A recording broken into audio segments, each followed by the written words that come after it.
of which is promoting equity and inclusion.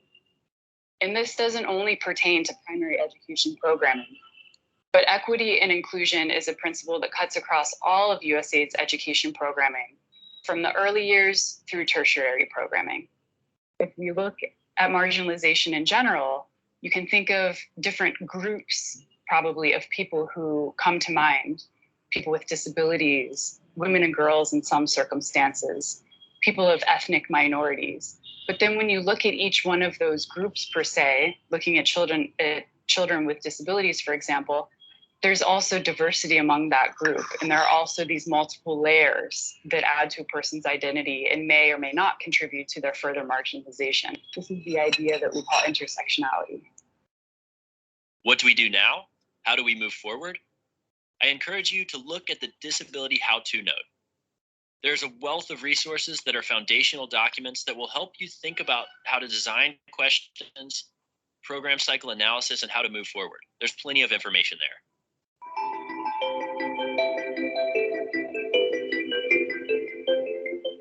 Okay, so the one just statutory wording that this video is from the USAID, and I have taken this because it is a nice video, like wrapping up the need for inclusion, and also a person with disability actually make these statements, because we see in other, like in most videos, that we, the able-bodied people, we make statements about what is beneficial for disability, but it is no way to promote or advocate for the USAID.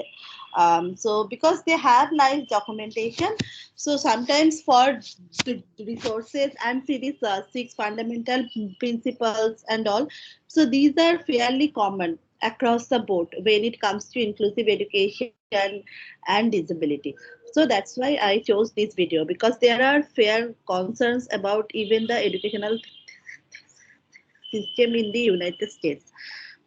So do not think that this is to showcase policy of the USA. This is to showcase the inclusive education and need for inclusive education.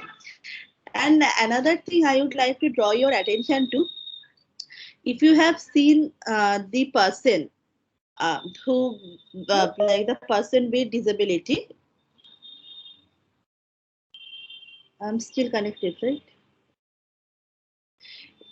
If you see the person with disability, with hearing disability, he is conveying the message via sign language.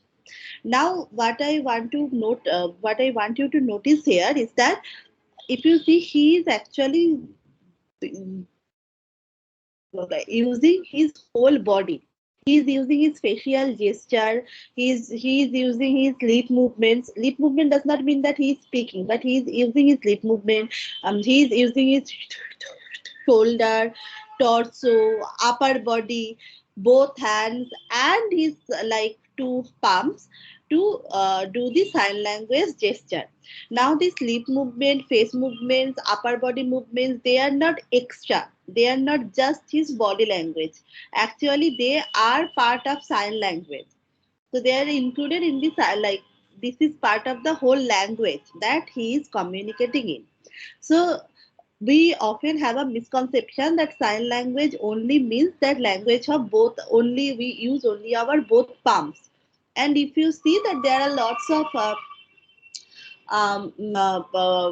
computer vision based solutions that people try to come up with, even with like these haptic gloves, and then capturing that with camera, and then try to understand what is the language conveyed.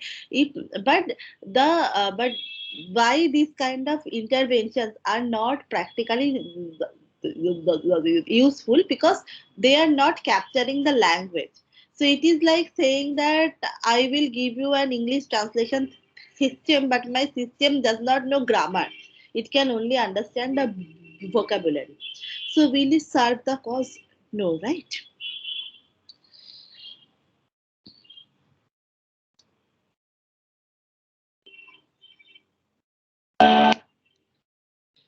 So how exclusion is the denial that students with disability or children with disability are not suitable to study with us.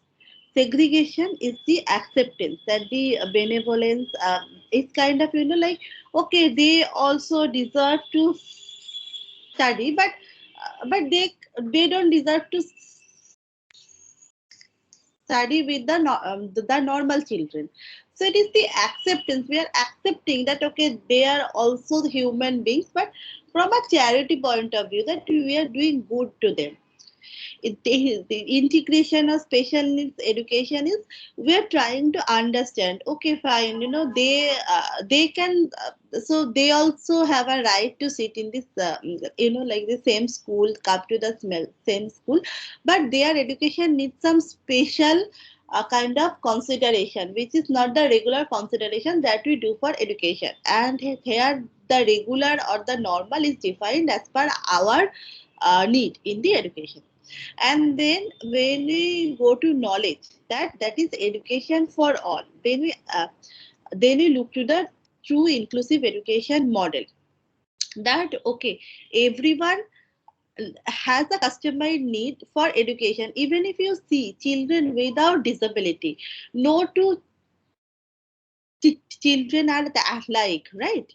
So that is why even in our classrooms devoid of any children with disability, why do we get concerns that the large teacher student ratio are not beneficial? Why do we emphasize that it will be best if the teacher can give individual attention to child? That means there is a need even in the quote unquote normal classrooms, that we understand. Okay, so that knowledge that children with disability, the change in our way, our approach, our teaching, in our education that we need to do to make them educated is not a charity, is not a special need, and is not also beneficial, only beneficial for them. So why what is the difference when we say the institution, like special needs education or bringing children? If you remember what integration is,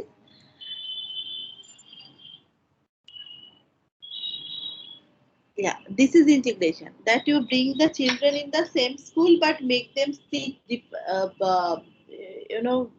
make them sit separately, do them, give them different assignment and things like that. Sorry, give them different kind of teaching, not assignment. So this therapy and rehabilitation, what it tries to do is that by by doing the therapy on the individual child and not looking into our system.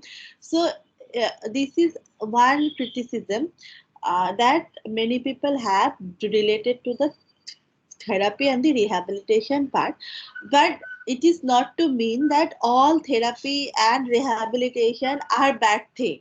So because please do not take it in like that, okay, if tomorrow I have some emotional distress or some psychological distress, I should not look into the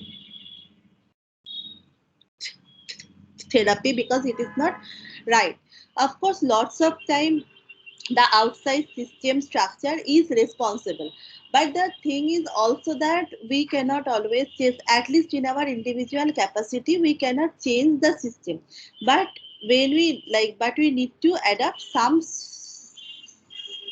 strategy for our survival too, right? So but the criticism for therapy or rehabilitation in integrated education, we are doing it from the perspective that we are the person who are responsible for the system, for the structure of exclusion. So what it says, it tried to change the child, it put the onus on the individual child and try to change it so that the child can fit the system. So it is kind of like making a square peg round to fit the round sized hole. So the system stays the same, the child must adapt or fail. But inclusive education thinks that all children are different, all children can learn. They have different abilities. So the pegs are all different shapes, different ethnic groups, size, age, background, gender. Change the system to fit the child. So it says like instead of making the holes round, we need to make the holes such that this child can fit. So the system has the burden to fit to the child. Now it seems very difficult, especially the way we are accustomed of thinking that there will be one size fits all and everybody needs to adjust to it, because it is not possible, because we have been taught that it is not possible for make customized thing for all. But if we question this very thought process, that why it won't be possible, where are we lacking? We do not have infrastructure, we do not have adequate teachers, we do not have adequate very good teaching systems or schools, but that does not mean we have a lack of resources. We do not. Then there is some problem in the design of the system or the will of the people behind the system, and not in the approach that the system must fit to need of all the children.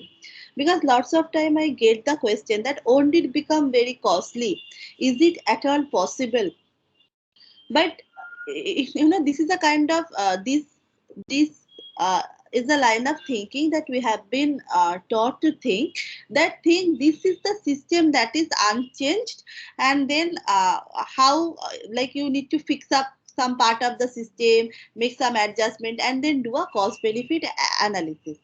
But it is not right. If you see, like in many of things our modern educational system, they were not there in the past or in the ancient times, then that means we have changed the system from bottom to top, right? So it can be done, but we need to understand that the like the desire this inclusive the consideration for inclusion the must be there from very beginning. So the inclusion is also a social justice and human rights issue. So it is directly related to the equity and the social justice principle. So I would like to mention another thing here. So when we talk about different abilities, ethnic group, size, age, background, gender, another thing like I would like to draw your attention to is the language. So do you know what is 21st February? We just passed 21st February this Monday. So do you know why the date 21st February is relevant?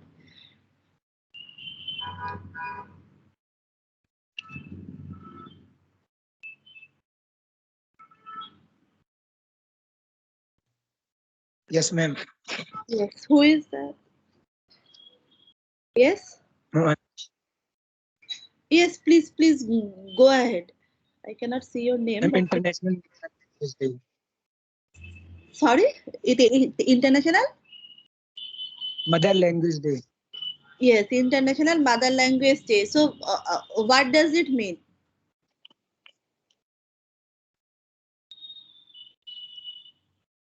It is to promote awareness of linguistic diversity and cultural diversity. Yes. Yes. So why mother tongue is so important that an entire day is dedicated to it, to to observe the mother tongue or mother language day. Why? Anyone? Does anyone know the history behind it?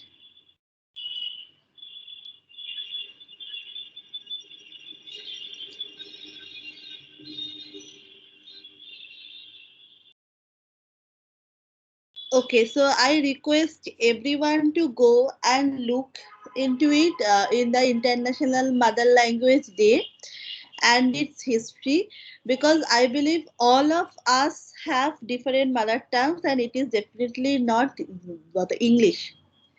And we all need to understand our mother tongue and its the importance. and we need, and also why language diversity is a so very important thing. Actually, 21st February is observed as International Mother Language Day because people literally died to have the right to conduct official work and education in their mother language. Okay, in East Pakistan, which is now Bangladesh. So, mother tongue or our language, if you do a little bit of search, you will find that the languages that we speak, it also shapes our perceptions, our view. That means it also shapes our characteristics and we have a very intimate connection with our mother tongue or our mother language or our native language or first language, whatever you say.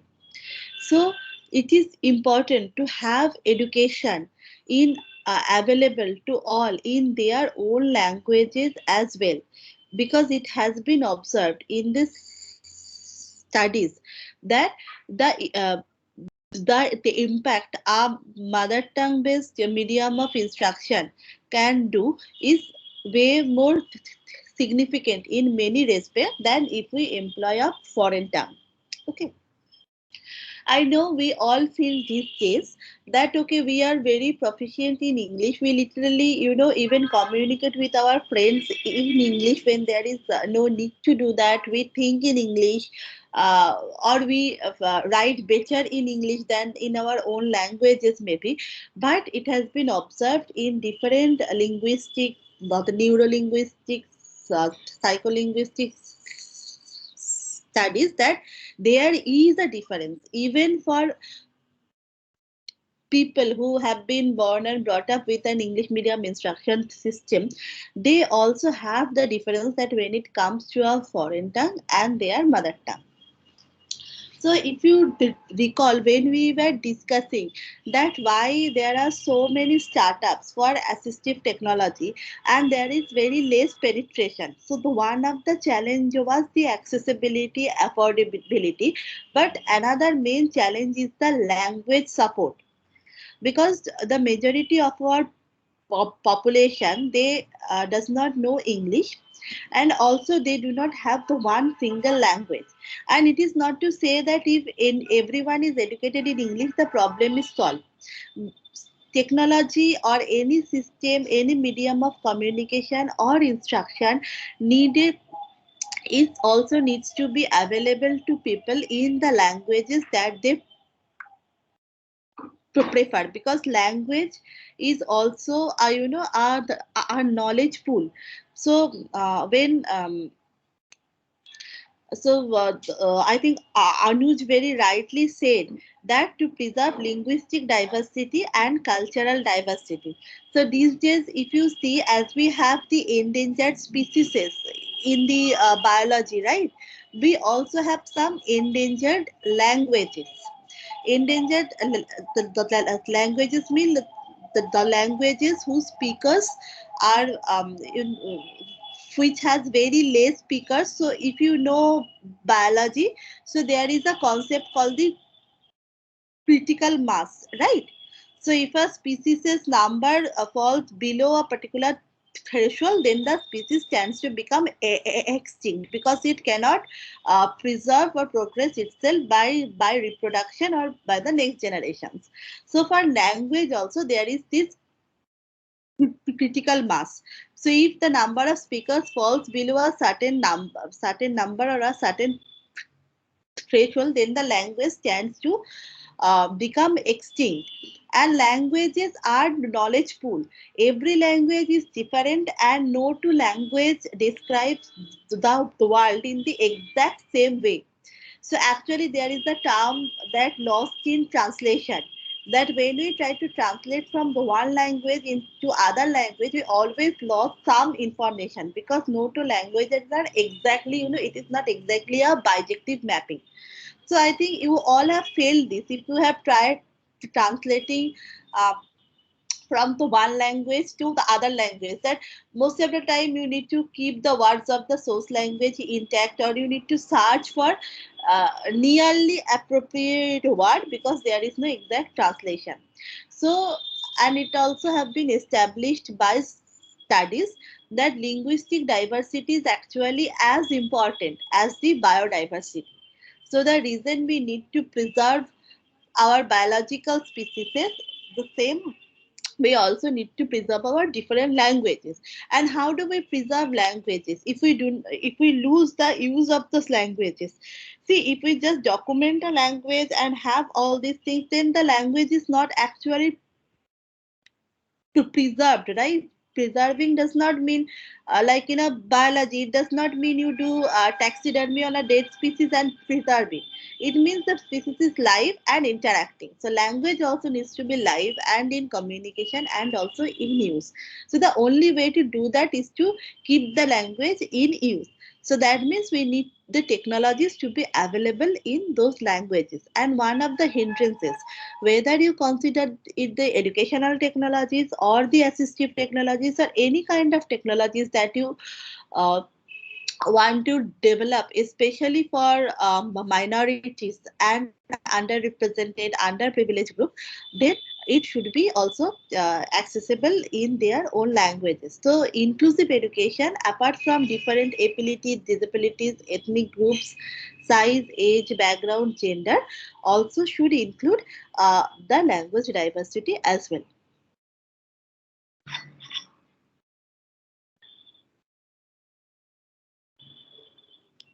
I will just go through a bit. So the inclusive education is there in the Article 24 of the UNCRPD, that persons with disabilities are not excluded from the general education system on the basis of disability. Persons with disabilities receive the support required within the general education system to facilitate their effective education. So I am just going. I will just jump some slides because they are more or less the same thing, but it will be there when I give it to you, so you can just, do it. Okay, so you can go through it. Okay. So what the UNESCO has said regarding inclusive education is, just give me a moment. That UNESCO sees inclusive education as the process of addressing and responding to diversity of needs of all learners through increasing participation in learning, cultures, and communities, and reducing exclusion within and from education. It involves changes and modification in content, approaches, structures, and strategies with a common vision which covers all children of appropriate age range, and a conviction that it is responsibility of the regular system to educate all children. So the last line is particularly important. So it is responsibility of the system to educate all children and not all the children to fit into the system by modifying themselves. Okay, so in one of the semester, I got the question that, ma'am, if inclusive education is all about flexibility and adapting the system to the need of the child, then is banking classes also comes under inclusive education? Because if we are more comfortable in not doing certain classes, or we have some other works to do, and the system should feel the child. So actually we are not talking about this kind of flexibility really, but yeah. Anyway, so when we talk about, it should they educate all the children by their needs. So that does not mean by need I am saying that, of course if someone has some difficulty in accessing the system, that is fine, but that also does not mean, like flexibility defined in a very very broader term. So actually we need to be very careful when making something fit and customized to need of all. So, inclusive education refers to the educational practice based on philosophical beliefs that all learners, those with disabilities and those without, have a right to educated together in age-appropriate class groups, and that all will benefit from education in regular classrooms of community schools. Within these settings, teachers, parents, and others work collaboratively using appropriate and sufficient resources to interpret and enact the regular classroom in a flexible manner in accordance with the individual abilities and need of all learners. So, uh, um, we have discussed that inclusive education means all students in the age appropriate classrooms, and all of them need to the work together. So this is a new point here, that the teachers, parents, and other peers also, they do work collaboratively. So so nowadays there is a new term, that collaborative peer learning. So it is nothing but a more efficient version of the group studies. Now there are also certain things that some students benefit from studying in groups and some don't. So that is also their, like, their particular needs in case of the education. So now why these slides are included, you may feel it is a bit of repetition, but actually uh, these uh, this slide and some after this I took from educators who regularly teach or deals with children with disabilities, to give their view, that what they believe, what kind of challenges they face. It is from their discussions. Uh, so what they have felt is that there is a large class size, packed syllabus, and it is very performance oriented classroom. Now you need to give answers to the teachers questions promptly. There on a particular day there will be class tests and you need to do very good and things like that. So basically you need to perform. Now every student or every child may not be comfortable in that. That does not mean that it is fine, they do not need to give exams and all, but exam can have other modalities too than just asking a child suddenly a question in front of everybody, or asking them to write exam with a particular span, within a particular span of time. There can be other modalities of the evaluation, and there is too much focus on handwriting. So as we have seen, the children with reading disabilities like dyslexia, they also have what we call so-called not so good handwriting. But it is not that the child is doing disrespect to the writing or her homework. It is that for her it is perfect, like this is the best effort that she can try. Now, what happens? Our educational system, especially if you look into these state boards or the rural school, sometimes in question paper there will be things like that. That 2 marks is for good handwritings and the cleanliness of the copies. I think many of you have also have seen that 5 marks, 6 marks allocated for that. And then if your handwriting is not good, like you will be called out it publicly in front of your peers and things like that. So now think, if it's for a child who is having a difficulty in meeting the very high standard, and is called out in public, the kind of emotional stress the child is encountering. Our examination system has very limited flexibility, and of course the thing that we all encounter is pressure. So no one knows it better than you all. I think you all are doing 4 coursework, 5 coursework, 7, 8, 9 coursework in this entire semester. So you know what pressure means. So the challenge is to take informed decisions within the context and with prior knowledge of the context, and determined to take small and big steps to break barriers.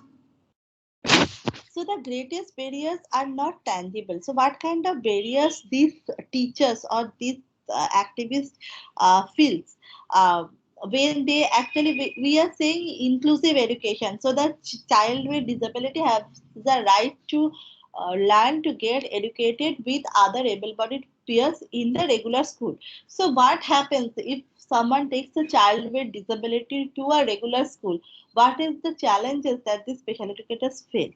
So there are lots of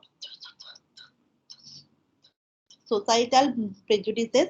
So it is said that children with disabilities are better off in special school. Sometimes it is put like that there they will get more care, they will get dedicated care. We do not have enough teachers who can support the need of child of disabilities, and most often than not they have problems, quote unquote problems. So like something that is not desirable, and then lots of parents say that the other children may start imitating them because it is not desired, right? Our children with spasticity is not desired, and if the friends start imitating them, then that will be a big problem. So the child with disability is seen as kind of problem to deal with in the regular schools.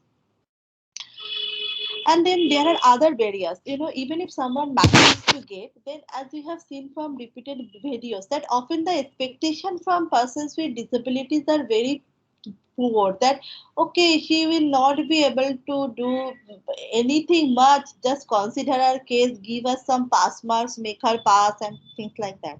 So we may think that okay, this is a nice thing, I don't need to do any effort, like the child don't need to do any effort and she will just get marks. But if you see it from the another way, say the child really loves doing mathematics and really wants to do more, understand more. Say a child with visual disability understand more, but he is not even considered for that. She is not even considered for the thing that okay, he may also be interested in mathematics, she may be very good in mathematics, instead that he is facing some challenges using the assistive devices and getting maths accessible. So they are kind of discarded from the very beginning. And there are preconceived notion that the teacher, and it is not also preconceived, the teachers have a real problem, that how can I ignore 39 children and give extra time to one, because they are also under enormous pressure of the class time, the syllabus, the evaluations, the predetermined assignments, the checklist and all.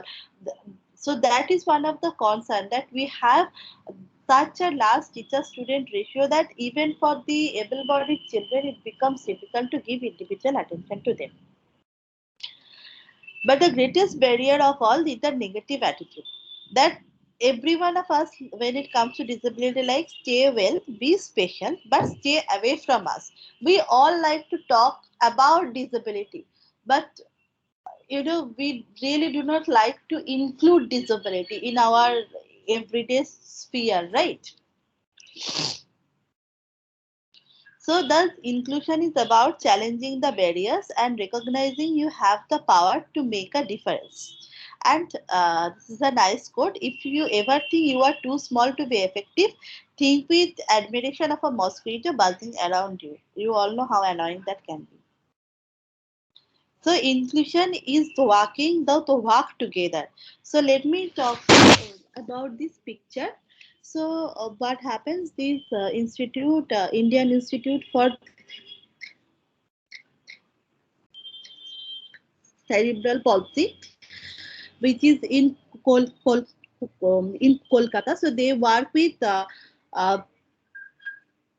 people with cerebral palsy, with some other disability like some autism, dyslexia, and other kind of neuromotor disability. And they also have schools for these children with disability. Now, as we have seen, the inclusive education means children with disability will go in the same school with the regular school children. But as that is not accepted for most of the schools, and it is not always possible to put search a school and then put each and every child in the different school, because those schools also have their seat limitations, their admission criteria, and things like that. So what they did instead, they made their school for children with disability open to all students. That now the student from the poor household, from the surrounding the area, actually comes to this school, these inclusive school, to study alongside the children with disabilities. So they did the other way around. So they made a school for children with disability and made the school inclusive for the able-bodied children as well. And it is going fine. The children are learning very good, learning wonderfully, and they also appreciate the importance of diversity in their classrooms. So this is a picture from the annual the event of the school, and as you can see, there are able-bodied teachers with disability, the regular children, and children with disability. So inclusion is about the child's right to participate and the school's duty to accept. It is about maximizing the participation of all learners, making learning more meaningful and relevant for all, rethinking and restructuring policies, curricula, culture, and practices in school and learning environment so that the diverse learning can be made. Inclusive education is a system of education that is progressive and flexible. So how do we address the challenges? How can we address the challenges? We need to modify the curriculum, to modify in the teaching strategy, learning how students with or without special needs interact with and relate to one another, because this third point is very less observed, because we have different school, we are following the model of segregation. Our regular children, our able-bodied children are not really interacting with the children with disability. So we really do not know how they relate to each other and interact with each other. And being more sensitive, observant, and involved.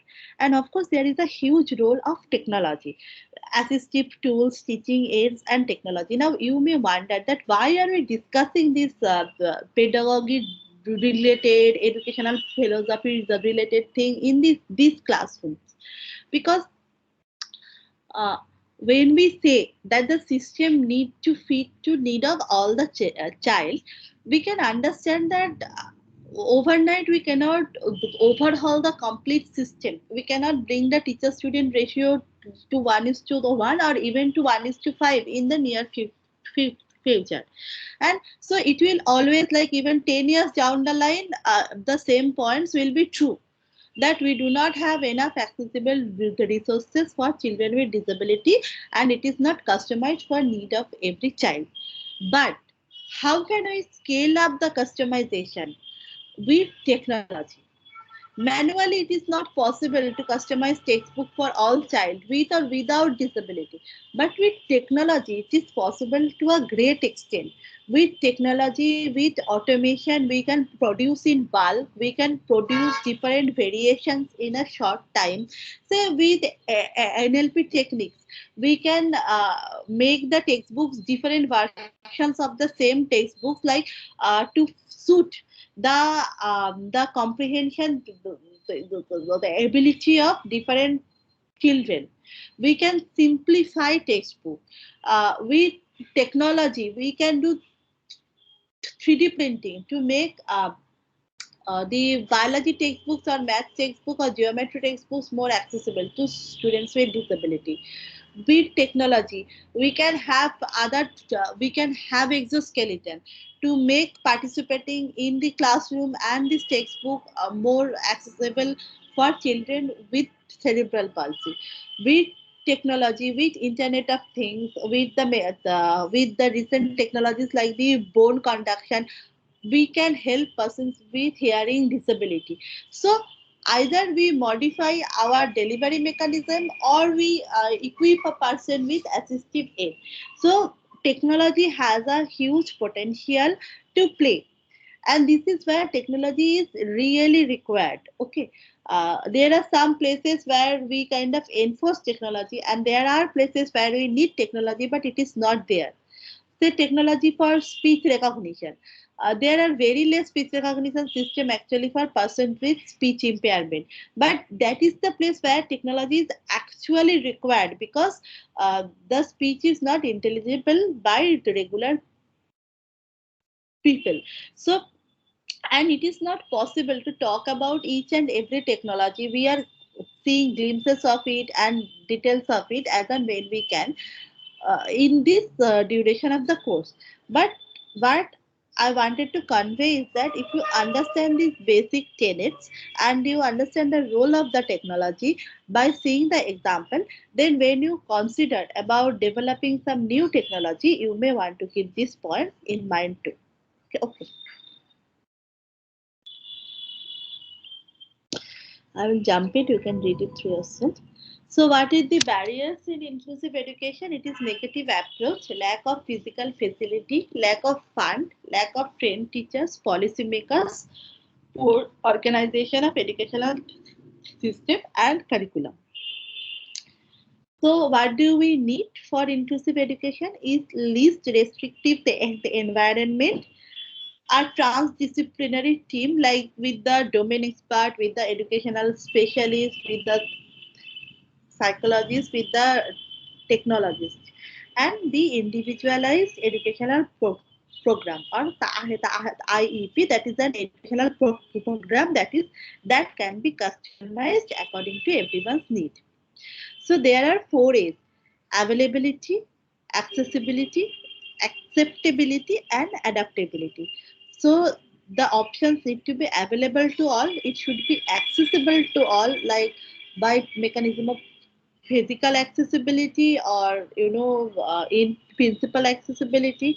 The children need to children will be acceptable and the system will adapt to the need of the children. So it is the person-centered planning. When we talk about inclusive education, that we need to empower the person. So we ask the person like, what are your needs? So they will convey that I have these strengths, I have these weaknesses, I have the dreams, and this is the help I need from you. So in practice, actually, now how to certain extent how the principles of inclusive education are implemented by another mechanism called the universal design for learning or universal design. So it is a related concept. So when we talk about inclusive education, that means that okay, what we need to do, what an educational system need to have, and we are again and again we talked about that there must be modification in curriculum, modification in teaching strategy, flexibility in examination. So all this comes under a framework called universal design. That is how we can like from bottom up, when we design a system, how we take into account all these different variations. So we will see this in next classes. So any question? Any question till now?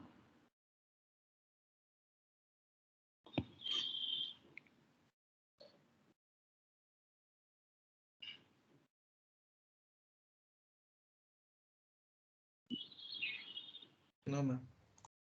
Okay. Okay, then bye everyone. Thank you, ma'am. Thank you.